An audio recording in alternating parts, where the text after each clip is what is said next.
जीवन छोटो छ, मुस्कुराएर जिउनुहोस्।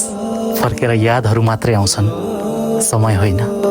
नमस्कार हजुर, म डाक्टर घनश्याम खरेल, मासबारी न्युरो हस्पिटलबाट सिनियर कन्सल्टेन्ट न्युरोलोजिस्ट। आज हामी नसा च्यापिनी तथा न्युरोप्याथीको बारेमा केही कुराहरू गर्न गइरहेका छौँ। झमझमाउने हामी न्युरोप्याथी पनि भन्छौँ। ढाडमा नसा च्यापिनीलाई हामी चाहिँ त्यसलाई कम्प्रेसिभ न्युरोप्याथी भनेर भन्छौँ। एउटा न्युरोप्याथीकै पार्ट हो नै हो। न्युरोप्याथी गराउने अरू कारक तत्त्वहरू चाहिँ जस्तै हातखुट्टा झमझमाउने अरू कारक तत्त्वहरू चाहिँ डायबिटिज, सुगर कन्ट्रोल भइरहेको छैन भने त्यसमा चाहिँ हातखुट्टा पोल्ने झमझमाउने हुन्छ, त्यसलाई न्युरोप्याथी भनिन्छ। न्युरोप्याथी गराउने चाहिँ संसारभरिको मुख्य कारक तत्त्वमा चाहिँ डायबिटिजै पर्छ। नेपालको परिप्रेक्ष्यमा चाहिँ कुष्ठरोग पनि एउटा न्युरोप्याथीमा पर्छ, त्यसले पनि हातखुट्टा झमझमाउने, लाटो हुने गराउँछ। त्यस्तै थाइरोइडको समस्या छ भने त्यसमा नि न्युरोप्याथी हुनसक्छ। र बिरामी रक्सी बढी खाने मान्छेलाई पनि न्युरोप्याथी हुनसक्छ, पोल्ने झमझमाउने हुन्छ। र कुनै प्रकारको स्पेसल भिटामिन्सहरू कमी छ भने त्यसले पनि न्युरोप्याथी गराउन सक्छ।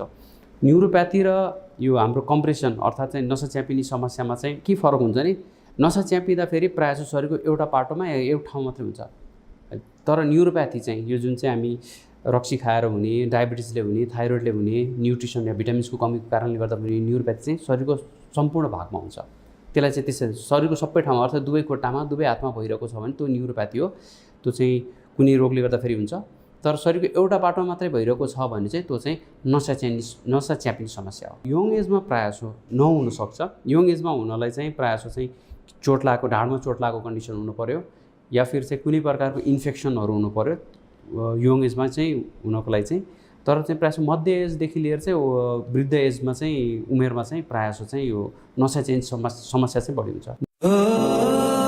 जीवन छोटो छ, मुस्कुराएर जिउनुहोस्। फर्केर यादहरू मात्रै आउँछन्, समय होइन।